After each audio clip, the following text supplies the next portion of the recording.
and welcome to Circle Sanctuary Network podcasts, brought to you by Circle Sanctuary, one of the oldest nature spirituality churches in the United States, connecting people of nature-centered paths around the world. Join us through the week for a variety of shows discussing various topics, celebrating the divine in all of its forms, through nature worship, rituals, education, and building bridges of community. Buenas tardes, buenas noches, buenos días, buenas madrugadas, medias mañanas, donde quiera que se encuentren. Mi nombre es Laura González y en esta ocasión les doy la más cordial bienvenida a esto que se llama Lunes Lunáticos, Lunatic Mondays. En esta ocasión vamos a hablar de un tema que me fascina, me enloquece, lo amo, que es el tema de los tres Reyes Magos. Y tengo aquí a dos reinas maravillosas que ya están más allá de presentación aquí en Lunes Lunáticos. Todo el mundo ya las conoce, obviamente. La magnífica astróloga, maga y maestra, mi querida Mónica Gobín, también colaboradora ya de tantos años en Lunatic Monday y colaboradora también de Paganos del Mundo. Buenas noches, bienvenida. Mónica, ¿cómo estás? Muy bien, hola a todos, súper agradecida y súper contenta de volver a estar acá contigo y con Harwe, hablando de un tema que nos apasiona, así que súper feliz. Y en realidad nos apasiona tantísimo y bueno, yo estoy como niña chiquita y ya me anda por escuchar a mi querida compañera Harwe también, que también está más allá ya de presentaciones, una excelente maga, maestra y aparte ya reina de las comunicaciones porque ya está en todos lados haciendo un montón de trabajo, me tiene así babeando y estoy muy orgullosa de que también es parte de este equipo, parte de Paganos del Mundo y que hoy nos la raptamos y nos la trajimos para Lunes Lunáticos. Buenas noches, Harwe, ¿cómo estás? Buenas noches, reinas, magas, princesas de la vida. Muy feliz de estar con vosotras hoy aquí desde España, aunque aquí es madrugada. Todo el mundo en mi familia duerme. Pero bueno, yo creo que es el momento ideal para tomarse un café y desvelarse con semejantes reinazas. Qué honor, ¿no? Compartir espacio. Y no la solo, hora de las brujas. La hora de las brujas. Absolutamente. Y no solo la aventura de hoy de compartir espacio en audio, pero estamos intentando llevar un poquito de también a lo visual para que vean que estamos en vivo a la misma hora a las 3, ¿eh? No crean que hubo, como decimos en México, que hubo chanchullo o que somos magas. Sí somos magas, pero estamos en vivo. No les vamos a decir cuándo, pero estamos en vivo. Digamos que en España es tarde. Tarde, lo sabemos y muchas gracias a las dos por haberse sumado a este proyecto del día de hoy porque es algo que para mí es súper importante, sobre todo porque pues, son unas reinas, yo las considero, son mis reinas de verdad y son reinas magas y un poco haciendo o continuando en la línea que hemos llevado mucho con Moni de colonizar y despatriarcalizar ciertas situaciones. Y entonces, hablando del mito de los Reyes Magos, o de los tres magos, o de los tres Reyes Magos, o The Three Wise Men, como les dicen acá, los tres hombres sabios, hablando un poquito del mito, porque es una tradición que está muy, muy arraigada en pues todos los países de habla hispana, creo yo. Entonces, no sé quién quiera comenzar a hablarnos un poquito del mito, de quiénes son, de dónde vienen. No sé, Mónica, si tú quieres comenzar o le damos la entrada a Harwe que nos hable del mito. Aquí en Argentina, que es muy importante, lo hemos heredado la tradición de España, si bien con los años se hizo muy nacional, así que yo creo que Harwe puede contar cómo se empezó en Europa a tomar esta frasecita del Evangelio de San Mateo y darle el peso que tuvo y que tiene hoy día. Adelante, Harwe, si nos quieres comenzar a platicar un poquito acerca del mito. Pues la verdad es que es muy interesante que hayamos exportado esto. Creo que junto con la fregona y el chupa chups, posiblemente uno de los inventos más interesantes, yo creo que del folclore típico de aquí, típico de España. La verdad es que he estado investigando estos días porque a mí me encanta la fiesta. Hace unas semanas, Laura, tuve el honor de estar contigo también en este espacio hablando de las fiestas decembrinas y yo comentaba lo que me encanta la tradición de los Reyes Magos de aquí, de la tradición de la cabalgata de Reyes, que es como un gran desfile y que la gente alucina mucho con ello, ¿no? Realmente es algo que yo no sabía de dónde venía. Entonces, para venir aquí hoy, como vengo siempre que voy a Paganos del Mundo y aquí, pues me he estado documentando un poquito, ¿no? Efectivamente, como ha dicho Moni, esto viene de una frasecita del Evangelio de San Mateo. O sea, no es algo que se haya inventado de la nada. Lo que pasa es que en el Evangelio de San Mateo no se dice ni que fueran tres, ni que fueran reyes. Se dice que eran magos. Pero claro, Magos. magos es una traducción, digamos que esto es como un lost in translation, que decís ayer, ¿no? Los angloparlantes, decimos los angloparlantes, se pierde la traducción, o sea, viene de un idioma, de otro idioma, de otro idioma. En realidad, la palabra mago significa sacerdote. Entonces, lo que viene a significar es que era una representación sacerdotal que viene a supuestamente adorar a un niño. ¿Hasta qué punto sabemos si eso era de verdad o no? Hay como, bueno, ahí hay un hueco, ¿no? Hay como una especie de niebla.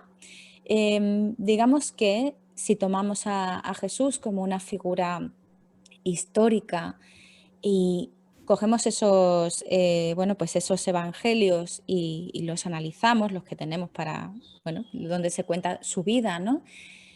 Resulta que muy pocos de esos evangelistas que conocemos, Mateo, Marcos, Lucas y Juan, realmente estuvieron en la vida de Jesús. Se dice que Mateo podría haber estado, pero se le conoce como otro nombre. Queda como ahí la duda, ¿no? De que hasta qué punto había estado él allí, conocía esa historia de primera mano, o bien, si nos retrotraemos al contexto histórico de estas personas cuando estaban escribiendo esta historia, nos damos cuenta de algo muy interesante. Y es que en aquel momento, toda esta zona del mundo, igual que mucha parte del Mediterráneo, estaba bajo el control del Imperio Romano. Y en el Imperio Romano había mucha gente de muchas culturas y de muchos orígenes. Y era como un poco los Estados Unidos de entonces, ¿no? Gente que hablaba y venía de aquí y de allá, que tenían multitud de dioses. Y en aquella época había un culto muy importante que entonces emergía y que sigue estando vigente hoy en día, que es el zoroastrismo. Entonces se dice, se rumorea, se comenta que en realidad todo ese texto supuestamente de Mateo, aceptemos que es de momento, bueno, porque es de Mateo, pobrecito, no le vamos a quitar el mérito a este pobre hombre, ¿no? Digamos que es suyo, digamos que lo conoció, pero se mezcló con otras historias que había relacionadas sobre todo con Mitra y con Ahura Mazda, que eran, bueno, pues es uno de los dioses que existe en el zoroastrismo, de hecho es el dios principal que existe en el zoroastrismo, ¿no? Y con las historias de Zoroastro, o también llamado Zaratustra, etc. Claro, en el Imperio Romano aquello era como, bueno, pues se adoraba todo, salvo que dijeras que era un único dios, entonces como no aceptabas la autoridad divina del emperador, pues ahí sí que te podías ver en un problema, ¿no? Que fue el gran problema en realidad que tuvieron los cristianos, no fue otro. ¿Qué pasa?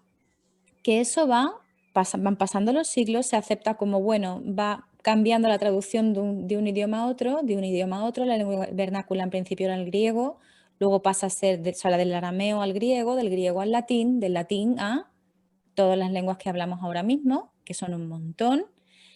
Y cuando llega al folclore, van pasándolo, digamos que sobre todo el arte influye mucho en esto, se acepta que el número sean 3. Anteriormente ya el Imperio Romano había dicho que el cristianismo era la religión oficial, con lo cual, bueno, pues se toma como, bueno, como la verdad del Evangelio. De hecho, lo decimos así en España. Esto es la verdad del Evangelio.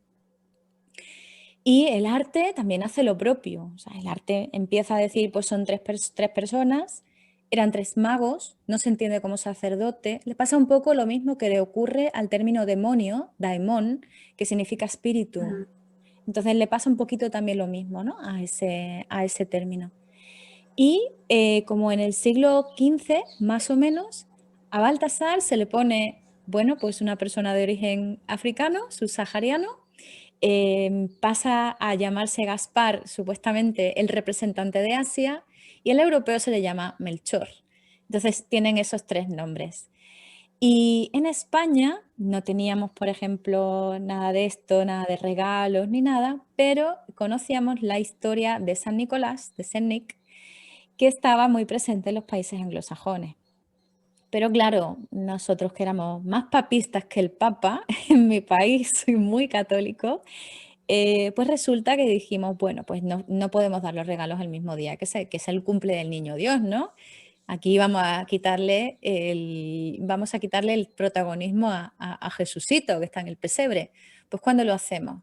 Bueno, pues dice la tradición que el día 6 de enero, unos cuantos días después, pues se presentaron allí estos tres señoros y lo que más me ha parecido más interesante de esto, del mito, es el oro, el incienso y la mirra.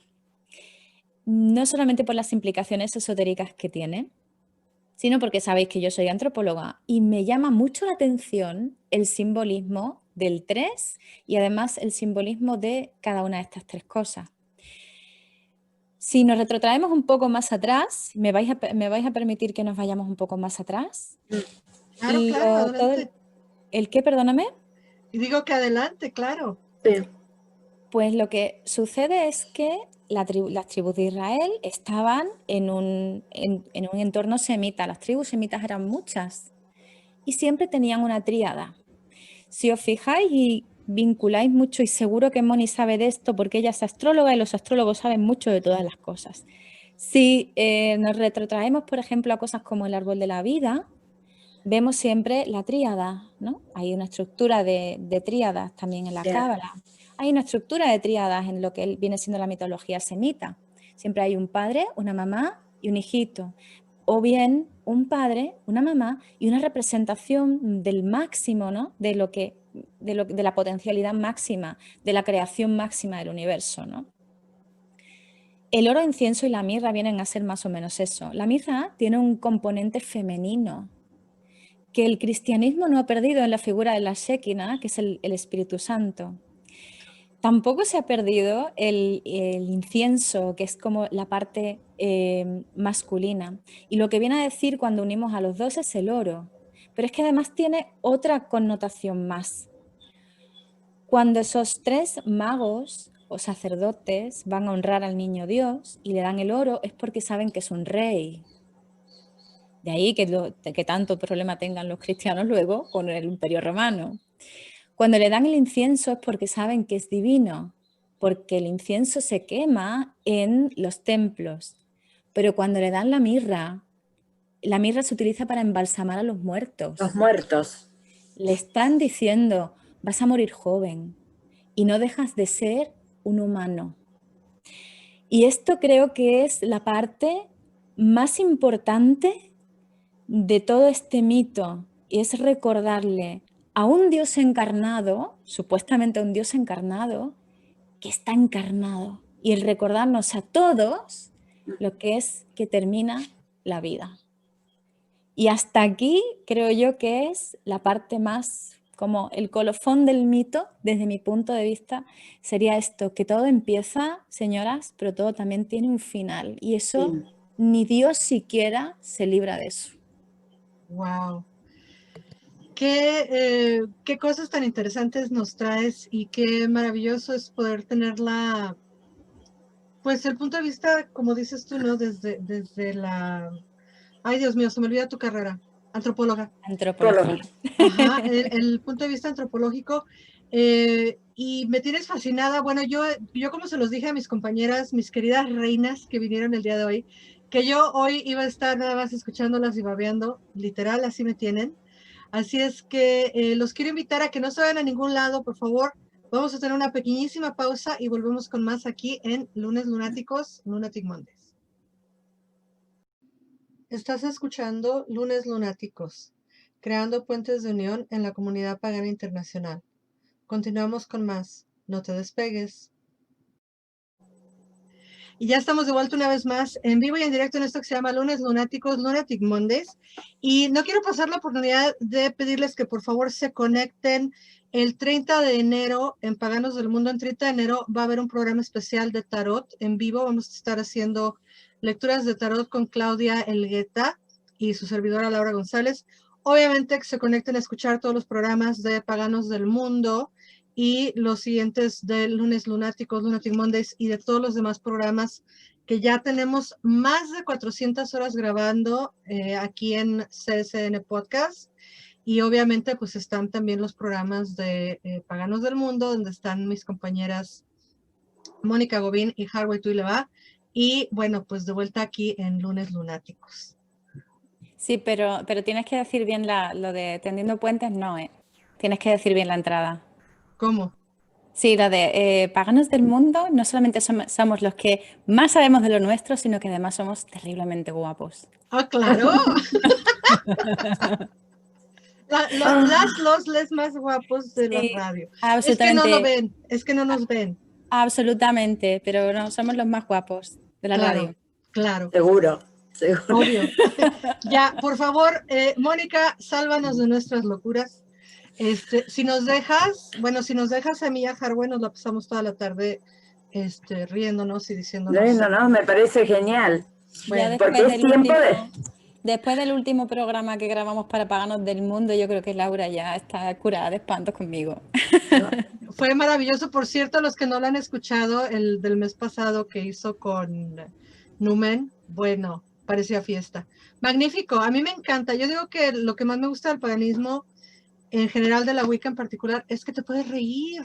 Es que no tenemos tanta estructura, pero bueno, lo que sí tiene estructura y que yo estoy aprendiendo muchísimo gracias a Mónica Gobín, porque yo le corría a la astrología por estructurada, por matemática, por masculina. Y Mónica nos ha traído ya de años para acá, bueno, yo creo que todo tu trabajo, Mónica, pero los pocos años que yo tengo conocerte, desde un lugar más femenino, sí estructurado, pero no tan acartonado. Y yo sé que los Reyes Magos tienen mucho que ver, sí, con la astrología. Entonces, cuéntanos desde tu perspectiva, por favor.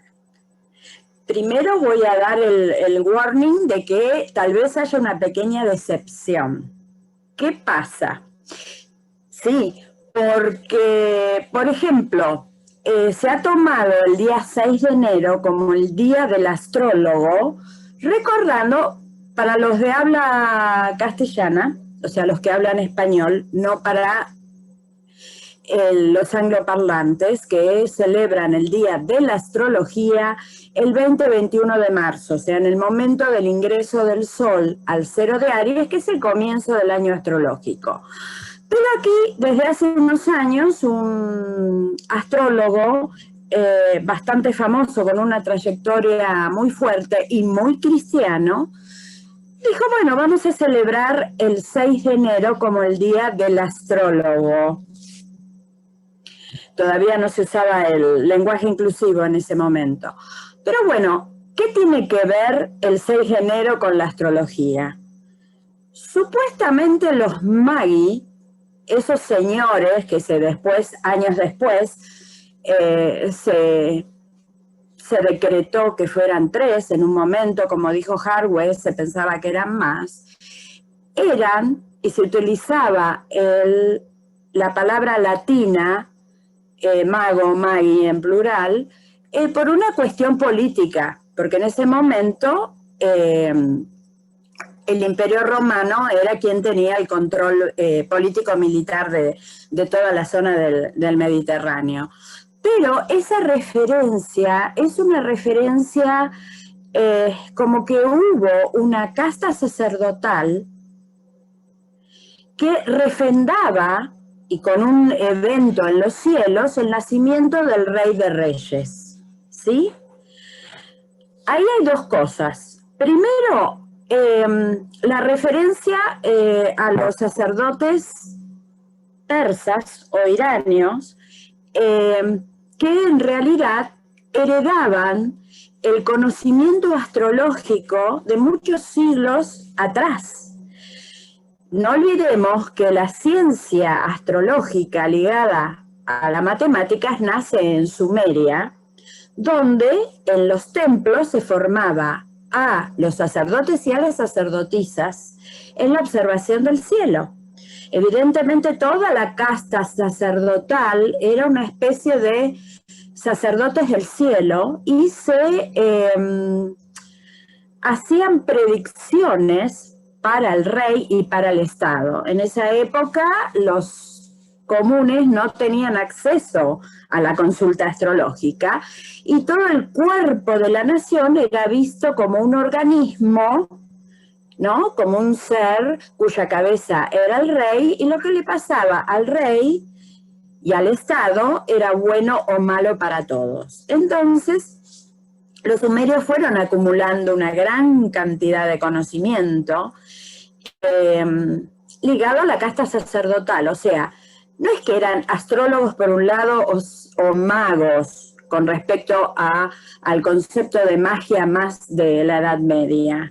Era una persona que se formaba en la observación del cielo porque era un acto divino. O sea, era una suerte de relación entre el cielo y la tierra, ¿no? Como es la base esotérica de la astrología, y que muchas veces la olvidamos. Entonces, ¿quiénes eran los más avesados en ese conocimiento? Y los sacerdotes de esa zona, que eran llamados magi, no por el mago tipo mago Gandalf, sino porque eran sacerdotes. Lo de reyes aparece después, aparece en el siglo VI aproximadamente. Entonces, aquí hay una contradicción. De repente, en el Evangelio aparece una mención a la astrología, hay una suerte de estrella que los va guiando, y estos personajes que no pertenecían a la comunidad judía. No eran judíos, no eran romanos, no eran griegos. En la época de Jesús, si bien el control político y militar estaba a cargo de Roma, se había heredado la gran cosmovisión helenística, ¿sí? ¿Qué es esto? Cuando Alejandro vence a los persas e instala un imperio grandísimo, que después va a parar a manos, años después, 300 años después, va a parar a manos de Roma, ya se habían, organizado escuelas de astrología donde se compartía el conocimiento que tenían desde Sumeria, Babilonia y los persas, ¿sí? Había una gran escuela de astrología en Alejandría. Pero acá lo interesante es que en el Deuteronomio, en muchos libros del Antiguo Testamento, era absolutamente prohibido consultar a un mago de estos o a un astrólogo. O sea, todo lo que tenía que ver con los oráculos era una cosa sumamente prohibida para el pueblo judío. Es realmente extraño, o fruto de la época en que este señor Mateo, si le damos la autoridad de este evangelio, lo escribe. Es un poco como para, supongo, estos evangelios que tienen un fin educativo, cuentan una historia donde podemos encontrar un montón de fragmentos que pertenecen a otros mitos, ¿no? De alguna manera aparece lo de los Reyes Magos solamente en Mateo. ¿Qué pasa años después? En el 336 empieza a unirse la religión cristiana en ese momento a Roma, con muchos juegos de poder. También la Iglesia Católica prohíbe la astrología, la demoniza. Entonces, es un poco como que cuando este buen señor uruguayo dice, bueno, vamos a poner el 6 de enero como el Día del Astrólogo, muchos dijeron, ¿cómo si la Iglesia nos ha rechazado, demonizado? Más allá que papas como Silvestre II y otros más tenían conocimientos esotéricos, ¿no? Era como que se prohibía al ciudadano común o a la persona común el acceso al conocimiento esotérico. Bueno, ¿Qué pasa?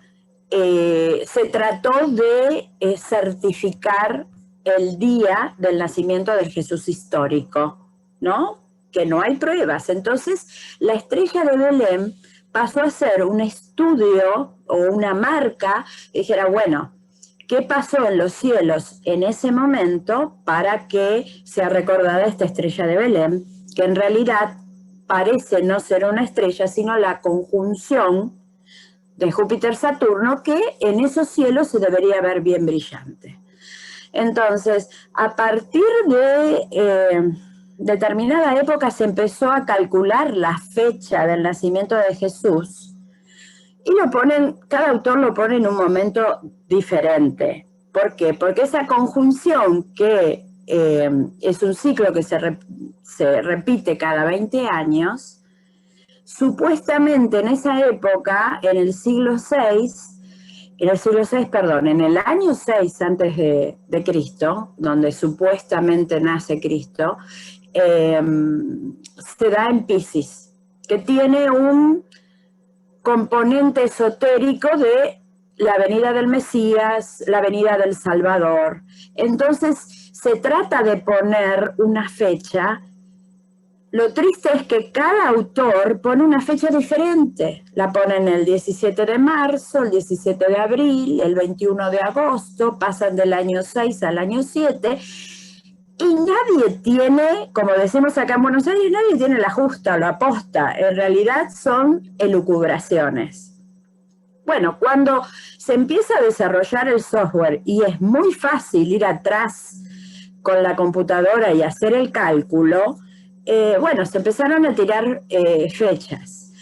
La más popular es la que tira el libro de Urantia, que es un libro que supuestamente lo escribieron criaturas celestes de otros planetas. Se publica en Estados Unidos y bueno, hay una serie de elementos que después toma el movimiento New Age, y bueno, ahí se da la fecha del nacimiento de Cristo, el 21 de agosto del año 6, donde esa conjunción, el sol en Leo, lo pone a Jesús como un rey, ¿no? Todo esto hubiera sido una gran anécdota si hace muy pocos años, ya en el siglo XXI, un astrónomo parece que este señor que se llama Molnar, coleccionaba objetos antiguos, y de repente su anticuario particular le muestra una moneda de esa época, y a él le llama la atención la forma de la estrella de Belén.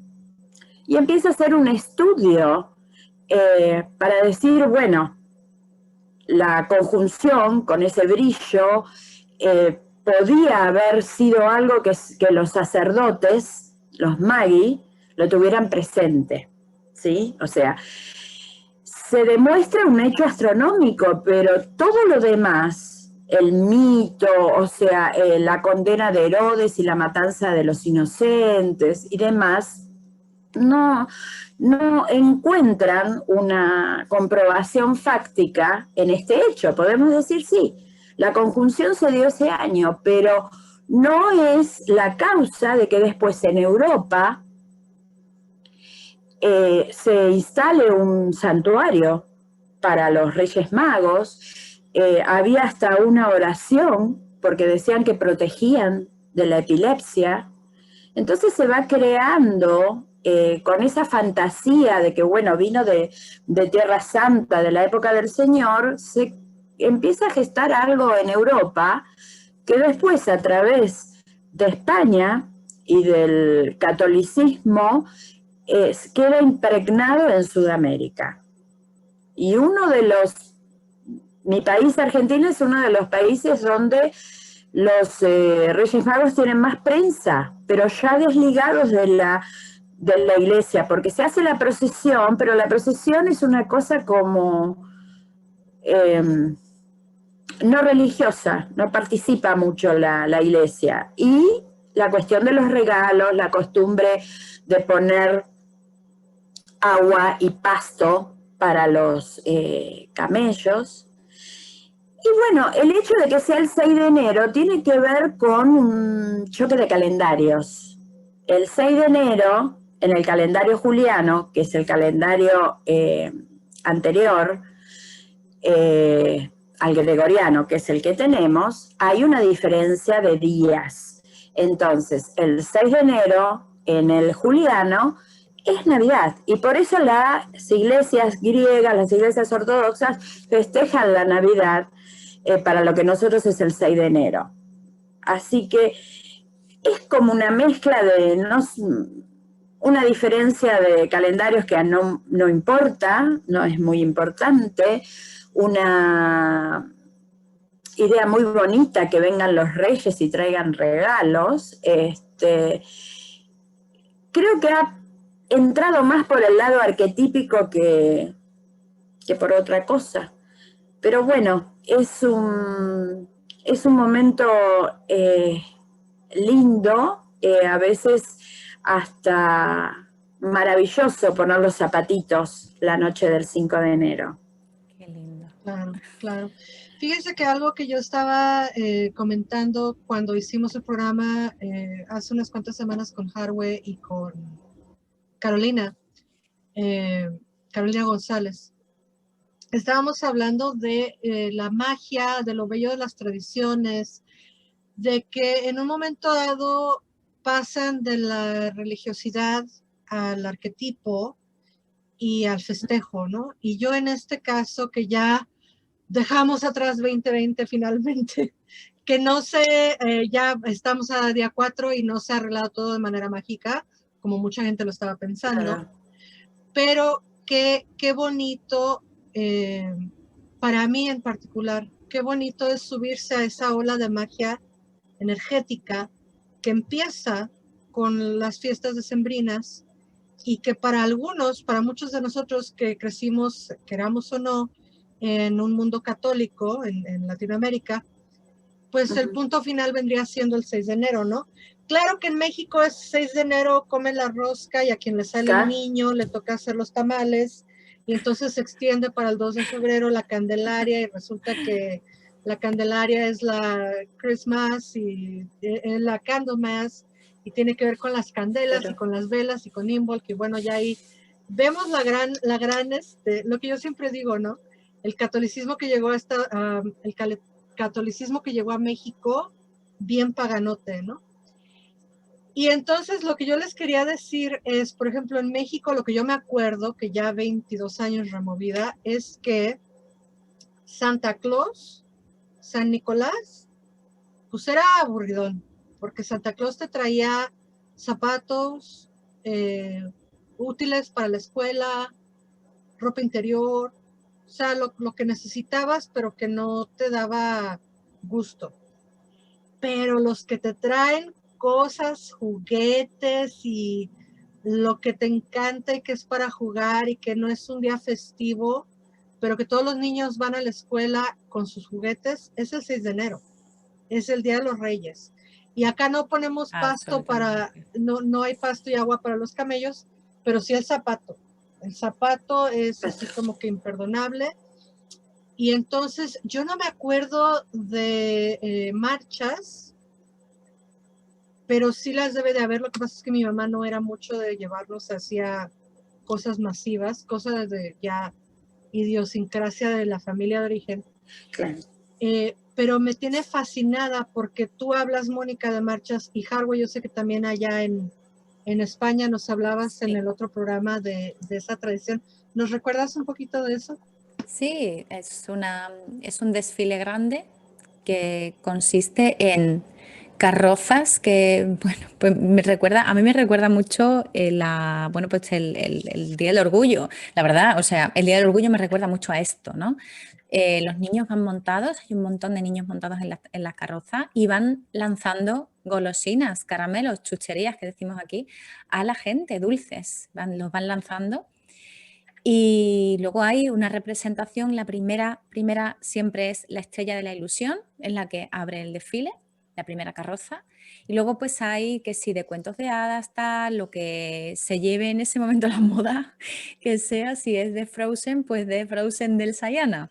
Y carrozas, carrozas, carrozas, hasta que llegan primero Melchor, luego otras tantas, Gaspar y Baltasar. Van tiradas, antaño iban tiradas por burros, ahora van por tractores, o sea, ahora lo llevan máquina agrícola grande, ¿no? Maquinaria que se utiliza para esto. Y suelen ser, curiosamente, chicas, yo creo que las asociaciones más interesantes a nivel de intelectuales, las que hacen posible este tipo de tradiciones. Aquí en Sevilla es el Ateneo de Sevilla. Fijaros en el nombre, Ateneo. Me encanta, que son pues las asociaciones ligadas a la cultura, a la promoción de la cultura, a la promoción de los intelectuales y demás. Son las que hacen esto. O sea, realmente piensan, ¿no?, que lo hacen por un bien, bueno, pues algo bueno para la sociedad, algo bueno para los niños, mantener viva esa ilusión de los más pequeños y también, oye, de los mayores, que también nos lo pasamos muy bien.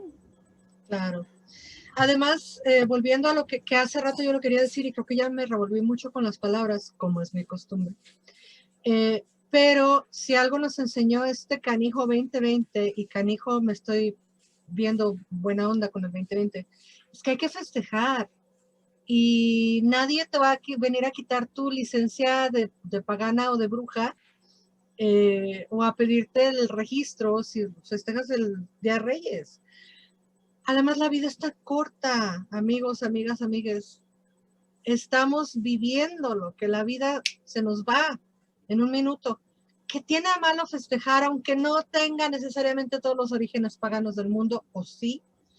Pero festejar la vida y festejar, y sobre todo a los niños, ¿no? Que a mí que no me gustan los niños. Hay que festejar por ellos, ¿no? Por ellos. Este mundo es de ellos, ya no es de nosotros, ya nosotras ya. Que festejen los niños y festejemos la vida. ¿Cómo, cuéntanos, Mónica, cómo se festeja allá más o menos en Argentina? También hay marchas. Aquí tiene una impronta comercial, ¿no? En general son realizados por las grandes jugueterías, porque la intención es que los chicos le pidan a los padres, se hace la cartita, ¿no? Y se lleva a la juguetería, que es donde está el buzón, con los pedidos. Pero, bueno, hay procesiones que a lo mejor son muy sencillas en algunos lugares, y sí, la cosa fue cambiando. Antes eran como mucho más ostentosas. Aquí hubo un cambio muy grande hace unos años, en los cuales, como se dan las mayores temperaturas del año, la gente se va a pasar la fiesta a las zonas de veraneo, a las playas o a una quinta con piscina. Entonces ya no hay tanto niño en la calle esperando la procesión, ¿no? Sumado a qué bueno que se empezó a cuestionar el menú de las fiestas, porque parecía calcado del hemisferio norte. Entonces, cuando yo era niña, el menú de Navidad y las fin de año y también la merienda de Reyes era para otras temperaturas. Entonces, costó culturalmente el cambio, ¿no? Así que ahora está bastante más pobre lo de las procesiones, pero la costumbre de que los chicos se despierten el 6 de enero y tengan al lado de los zapatitos los regalos, todavía no se perdió. Yo tengo una anécdota de cuando tenía 8 años, que bueno, me quedé prendida a la ventana. Mi mamá me llamaba y decía, anda a acostarte, anda a dormir, que si no, no van a venir los reyes, porque te estás es como que te estás portando mal. Y cuando apagaba la luz, yo me ponía, en verano, en esa época, dormíamos todos con las ventanas abiertas, mirando el cielo, esperando, porque yo los quiero ver. seguramente el sueño me venció en algún momento, y bueno, la tarea de los padres era sacar el agua y el pasto para demostrar que, bueno, vinieron los camellos, que, bueno, era pasto argentino, pasto de la Pampa, no sé si a los camellos les iba a gustar, pero bueno, era parte, claro, era parte de toda la tradición. Claro, y años después, una tradición que es más italiana, que si bien en Argentina hay una comunidad italiana grandísima, no prendió tanto, y creo que ahí entra la cuestión de género, ¿no? Porque los italianos tienen a la Befana, que tiene una raíz de deidades agrarias, de la península de Italia, y que viene como una viejita, ¿no? Viene para recordar a los reyes, ¿no? Y deja carbón si uno no se porta bien, y uno le tiene que dejar fruta. O sea, trae regalos, pero uno también tiene que darle algo a la Befana, que es como una viejita, es la imagen de la brujita, que tal vez no es tan simpática o no gustaba tanto culturalmente como la imagen imponente de los Reyes Magos con corona, y demás. Claro. Es rollo Baba Yaga, ¿no? La Befana, no tan oscura como Baba Yaga, pero se le parece en cierto modo, ¿no? Sí, tiene un touch, pero es como mucho más amable, es como una abuelita que viene a traer regalos. Claro. Creo que en parte, como fue sacada de la galera, o sea, instrumentada por el duce para, como parte, digamos, de la nacionalización de Italia, creo que a lo mejor con ese tinte no quedó muy lucida, pero yo la suelo poner para esta época porque, digamos, hay una contrafigura femenina también. Claro. Y de hecho, yo sé, Mónica, que ya tiene ratito que nos habías mandado el audio precisamente para enero, que lo vamos a ir a escuchar ahorita en un momento, pero creo que ahí nos hablabas un poquito de la Befana, ¿no? Sí. Bueno. Como recuerdo. Claro que sí. Antes de que nos vayamos, Harwe, ¿cuál fue tu mayor regalo que te trajeron los Reyes? Yo creo que, bueno, pues, puedo decir el mayor regalo y también la mayor decepción, porque los Reyes me han traído las dos cosas. El año pasado, por el Día de Reyes, falleció mi padre, entonces para mí fue la gran decepción, ¿no? Pero también la muerte es un regalo. Y una persona que está enferma, y tú lo sabes, Laura, que lo pasé muy mal, una persona que está enferma, que le den esa compasión, para mí también fue un regalo. Pero ya hablando de una nota un poco más alegre, pues la verdad es que yo siempre tuve unos reyes fabulosos y recuerdo de muy pequeña que tenía una autocaravana de mi muñeca favorita. Y aquello fue un regalazo impresionante. Y por supuesto, un viaje a Italia que ya me regaló mi madre ya siendo mucho mayor. Pero que, bueno, he tenido unos reyes increíbles, chicas. La verdad que sí, he tenido mucha suerte en ese sentido. Qué bueno, qué bueno. Mónica, ¿cuál que te acuerdes, aparte de aquella que te quedaste dormida, pero de regalo? ¿Qué regalo que fue así? Que te sacó... Yo tuve la suerte de que recibí muchos regalos, o sea, tenían que hacer espacio para los regalos, y recibí mi primer telescopio. Recibí, claro, ahora, al año siguiente, yo seguía bastante grande creyendo en los Reyes porque era maravilloso. Y de repente tengo un mal encuentro con la verdad, porque mi mejor amiga me dijo, no tonta, lo que se suele decir a las amigas, que no repito, pero tonta, ¿no te diste cuenta que son los padres? Y en ese momento me sentí como traicionada, como me mintieron. Entonces decidí que cuando fuera madre yo no iba a hacer eso. Y tuve una cuestión muy real con mi hijo, donde, bueno, es una tradición, pero los regalos los hacen papá, mamá, los abuelos. No hay un ser mágico que viene.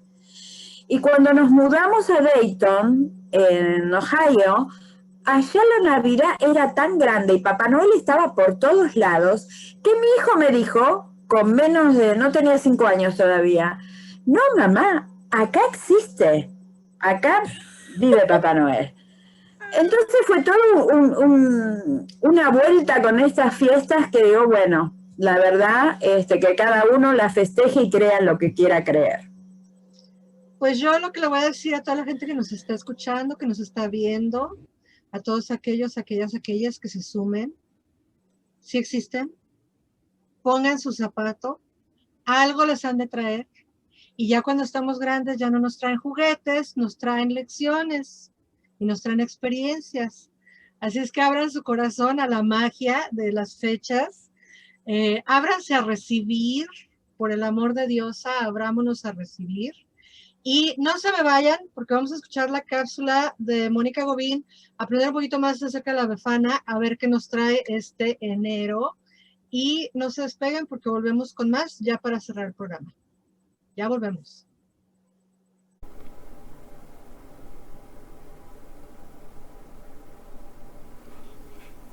Hola, hola a todas las hermosas personas que están escuchando este programa. Hola a quienes lo escucharán en diferido. Infinitas gracias, Laura, por permitirme y brindarme con tanto amor este espacio para la cápsula mensual.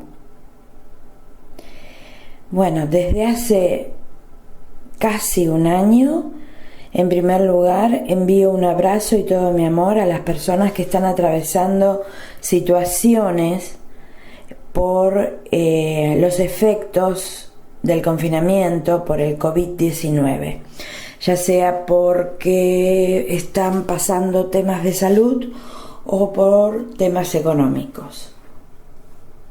Y bueno, ya estamos en el Gregoriano 2021. Si bien en la última cápsula del mes de diciembre anticipé algo, los invito a revisar el podcast de Paganos del Mundo del 12 de diciembre, donde comenté de manera mucho más explícita la astrología de este año gregoriano. Ay, tan nuevecito. Bueno, ¿qué va a pasar en este enero? Comenzamos por la luna. Vamos a tener el novilunio en Capricornio, la noche del 12 para el 13. Sabemos que cuando la lunación se da cerca de la medianoche, puede pasar al otro día en los países al oeste del uso cero. ¿Sí? Hay que revisar siempre en estos casos la fecha y la hora para saber cuándo se produce esta lunación en la ciudad donde residimos. La luna nueva se dará en el grado 23 de Capricornio, conjunta pegadita a Plutón. Recordemos que los aspectos Luna-Plutón son intensos, del tipo todo o nada, y es el color que va a tener este ciclo. Sugerencia: para las personas que tienen planetas entre el 21 y el grado 25 de los signos cardinales, es positivo usar esta energía para trabajar temas que tienen que ver con el poder en sus vidas. Especialmente el tema del poder en Capricornio se trata del poder institucional, el que se ejerce a través del Estado o las organizaciones donde me muevo. Para todo el resto de las personas, revisar en qué casa cae esta lunación y revisar los temas de esas casas. Saben que tienen los videos en mi página web. La astrología es descriptiva, nos cuenta qué está pasando en el cielo, pero somos nosotras y nosotros quienes debemos sopesar las decisiones con toda esta información. El día 28 de enero tendremos el primer plenilunio de este gregoriano 2021. A esa altura del mes, el Sol va a estar en Acuario. Por ello, el plenilunio o la luna llena se va a dar en el signo de Leo. A veces es confuso, pero cada tanto el plenilunio de un ciclo no se da en el signo opuesto al que se dio en la luna nueva, ¿sí? Este plenilunio en Leo nos lleva a revisar dónde queremos brillar y aportar nuestra creación individual. Se va a dar en el grado 9. Tendremos que buscar ese grado en nuestras cartas y purgar algo que no nos permite expresar plenamente. Si van a realizar ceremonias o trabajos sobre algo en el que desean brillar, que desean de alguna manera algo positivo en esta casa, por favor realizarlo antes del momento puntual del plenilunio, cuando la luna todavía está creciendo. Luego, cuando se da el 100%, que es la hora que dan los almanaques o las páginas, aunque la veamos redondita, gordita, hermosa, ha comenzado a menguar. Por eso a veces decimos, ¿qué pasa? Yo le pedí el deseo a la luna llena y no se cumplió. Porque no lo hicimos en el momento que corresponde. Hay que respetar cómo se mueve la energía. Bueno, en esta ocasión Venus estará juntito a Plutón. Si lo deseamos, buen momento para purgar celos o sanar el deseo de control que a veces nos embarga y que a veces es parte de la característica no tan luminosa de los signos que predominan en nuestra carta. Y esta vez sí, si queremos purgar, limpiar, los rituales y trabajos deben hacerse luego de la formación del plenilunio. Pocas horas después, el Sol conjunta a Júpiter, entonces es un buen augurio para la sanación. Bueno, eso fue el ciclo lunar a grandes rasgos que va a ocurrir en enero, en este mes. Vamos entonces a los principales tránsitos astrológicos de este mes. Este es un periodo caracterizado por la entrada de Marte en Tauro, luego de haber estado mucho tiempo en el signo de Aries, donde retrogradó, vino. Y bueno, a algunos nos hizo pasar momentos de apuro. También el Sol va a entrar el día 19 en Acuario, lo que nos pone en contacto con la innovación, la creatividad, los acontecimientos inesperados. Y hacia fin de mes vamos a tener el primer ciclo de retrogradación de Mercurio, y esta vez en el signo de Acuario. Bueno, Marte en Tauro va a entrar el día 6 a Tauro. Nos remite a la tenacidad y al trabajo duro, pero para la astrología tradicional, Marte no está cómodo en Tauro y puede tener sus rabietas. Por eso hay que controlar esa impulsividad marciana y no apurar las cosas cuando no es el momento. Tauro medita y mastica muy bien cuando hay que aplicar la presión, ¿sí? Aquí el tema marciano va a ir tomando temperatura a lo largo del mes, pues va a estar en un ángulo inarmónico a los grandes cronocatores, Júpiter y Saturno, que ya van a estar en Acuario. Júpiter y Saturno son los señores que marcan los grandes ciclos colectivos, como expliqué en la cápsula anterior. Si bien Saturno se lo conoce como el planeta del tiempo, cuando estos dos conjuntan, o sea, están en el mismo grado zodiacal, determinan ciclos colectivos muy importantes, ¿sí? Esta figura que se va a formar el día 7 es una figura tensa en los cielos, que se llama T cuadrada. Es como una especie de letra T, casualmente. Se va a formar entre Saturno y Júpiter en Acuario, la Luna en Escorpio, Marte y Urano retrógrados en Tauro. La Luna se va a mover rápido, no va a durar tanto tiempo en el cielo, pero esta figura entre Acuario y Tauro persiste con los otros planetas y va tomando determinados picos de fuerza durante el año.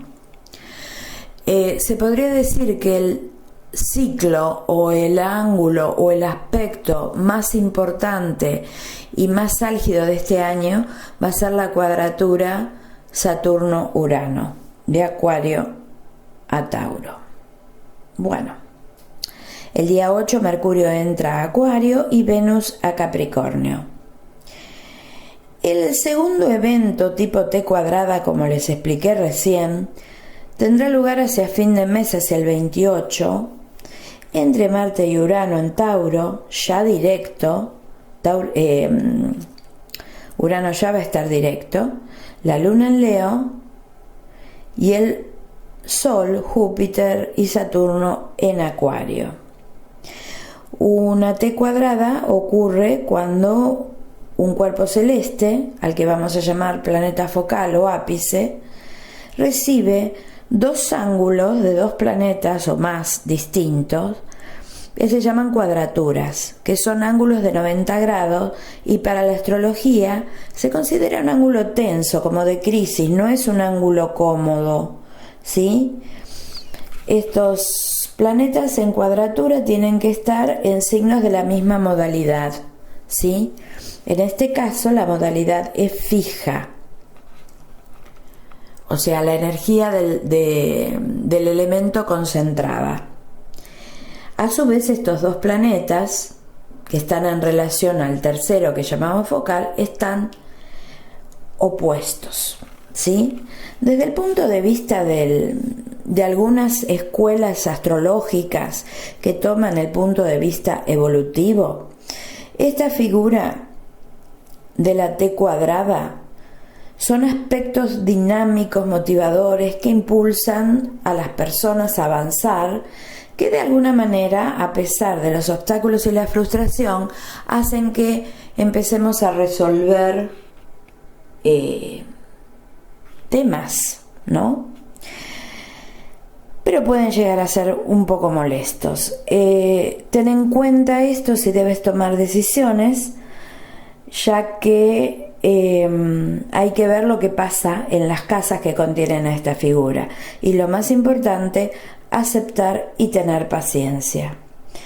El estrés nos hace enfermar.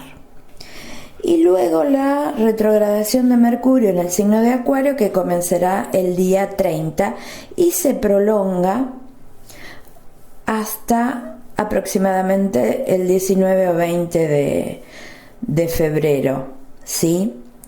Va a retrogradar del grado 26 de Acuario, 26-29, al 11-01 minutos, ¿sí? Revisar si tenemos factores en esta franja y recordar que Mercurio retrógrado nos hace revisar los temas que han pasado por esa casa. Siempre el periodo de retrogradación es reflexionar sobre cosas que han pasado o cosas que tenemos que resolver, que tenemos otra oportunidad para resolver, ¿sí? Un planeta retrógrado es un planeta reflectivo, lo tenemos que imaginar como vuelto para hacia adentro, pensando en los temas de la casa o las casas que va a tocar. Y antes de despedirme, quisiera recordarles que para los profesionales de astrología de habla castellana o hispanoparlantes, el día 6 de enero es el día del astrólogo y de la astróloga, en recuerdo a los Magi o Reyes Magos, que en mi país son muy importantes y muy esperados por los niños, y que de alguna manera presenta la presencia de sacerdotes astrólogos, los grandes conocedores, digamos, de los eventos del cielo, que están presentes en la cultura desde muy, muy, muy antiguo. En particular, yo les dejo los saludos de la Befana, la viejita italiana que viene para estas fechas y que nos deja un carbón si no nos hemos portado mal. Así que espero que a todos les deje muchísimos dulces. Y hasta muy prontito, y bendiciones de la abuela Luna para todos ustedes. Soy Mónica Gobín, con 2B de buena, 2 veces buena, y pueden revisar mis publicaciones en todas las redes, pues siempre estoy con mi nombre. Gracias.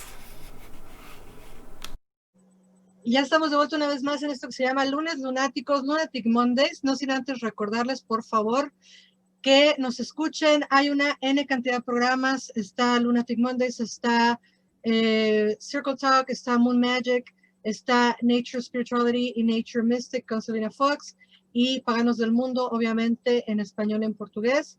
Y hoy tengo la gran suerte de poderte decir, Mónica, en vivo y en directo, muchísimas gracias por todas las cápsulas astrológicas que nos mandas todos los meses infaltables. Ya son una tradición de tantos años y hoy tengo la suerte de decirte gracias en persona. Y gracias por haber estado en el programa. Gracias, mi querida Harwe, por haber estado en el programa. Y Harwe, te dejo primero los micrófonos para que te despidas de tu audiencia. Bueno, Paganos del Mundo y Lunatic Mondays, os quiero infinito, ya lo sabéis. Bueno, como siempre, me tenéis en mi canal de YouTube. Para lo que necesitéis, también me podéis contactar por Insta y por Facebook. Estoy como Harwe, tú la primera con H. Y recordad que mi blog es 13 con número -lunas.com. Un saludo y un besazo. ¡Mua!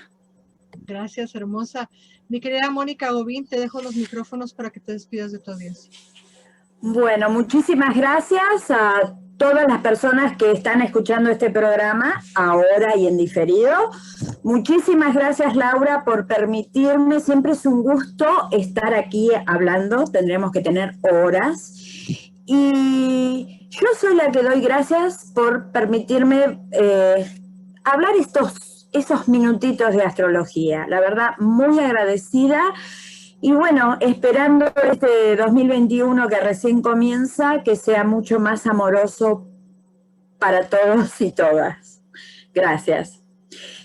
Soy Mónica Gobín, Gobín con 2B de buena. Me encuentran con ese nombre en todas las redes. Muchas gracias. Muchas gracias, Mónica. Muchas gracias, Harwe. Mi nombre es Laura González. Les doy toda mi gratitud, todo mi cariño. Festejen, por favor, la vida. Le mandamos todo nuestro amor y todo nuestro cariño a aquellos que ya no están, que no nos han podido acompañar a festejar, pero los que seguimos aquí, sigamos festejando la vida y nunca olviden que se les ama. Bye bye. Gracias. Gracias. And thank you for joining us on the Circle Sanctuary Network podcasts, presented by Circle Sanctuary and produced for all who follow the Nature Center paths. Join us here throughout the week for various programming connecting the community around the world. And please don't forget to watch for updates on the Circle Sanctuary website at www.circlesanctuary.org. And follow us on Facebook at facebook.com/CSN Podcasts. We can also be found on your favorite podcast hosting sites, such as iTunes, Stitcher, Spotify, and others. And until next time, many blessings.